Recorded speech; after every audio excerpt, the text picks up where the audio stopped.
Albert Breer from Sports Illustrated with a realistic goal for Browns and their fans this season. This from 92.3 The Fan's Afternoon Drive. A realistic area to be in is competing for the playoffs in December. They were an 11-win team 2 years ago. Now, we'll see what happens with the other teams in their division, but I think if Aaron Rodgers is there, if the Bengals are locked in the way I think a lot of people, myself included, expect them to be locked in, then it's going to be a tough division to compete in, right? And it's going to be a tough road to hoe to get to the playoffs. But, I think based on, the makeup of, the gutsier roster where, you've continued to be in on, again, Garrett, Ward, Antonio, and some of the older offensive linemen that you have on top of that, I still think, if that's where you're at in your building process, then you should expect to have a team that's contending for the playoffs that looks attractive for some sort of quarterback, whether that's one you already have or somebody you'd be pursuing in 2026.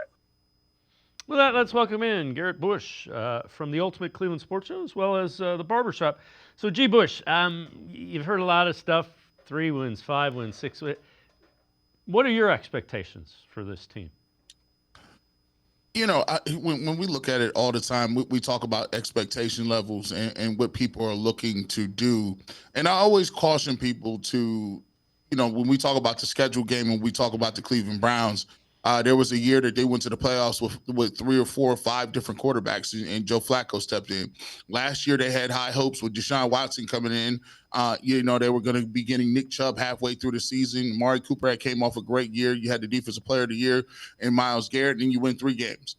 So, everybody, we do this every single year, but we fail to realize that it's very rare to predict what a team is going to do, and especially when you take a look at what the Washington Commanders did. The Washington Commanders went to, the NFC Championship game with a rookie. They go and they play ball, and they didn't have that big of a great season the prior year. Hence the reason they were able to draft Jaden Daniels in the top 5 of the draft, and they did what they did. There's a team that always goes worst to first every single year, unless you're the Pittsburgh Steelers and you always kind of make the playoffs out somehow.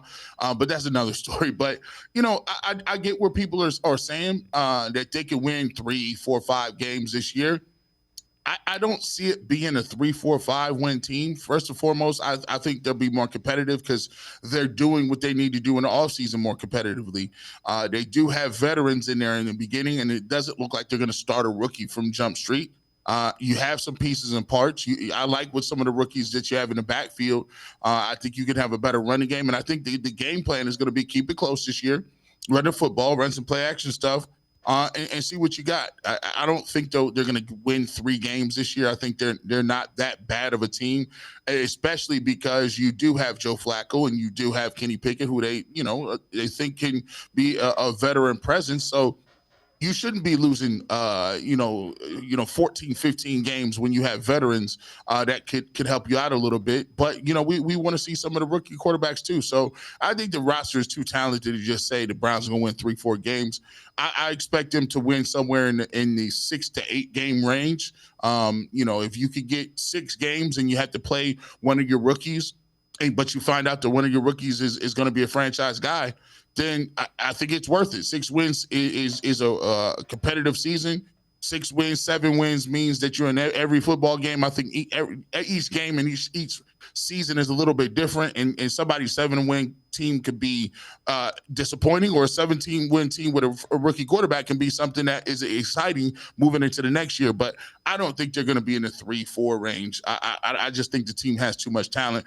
And to be honest with you, Kevin Stefanski, I don't think can afford to have one of those type of years again. So I think he's trying to make the best of this.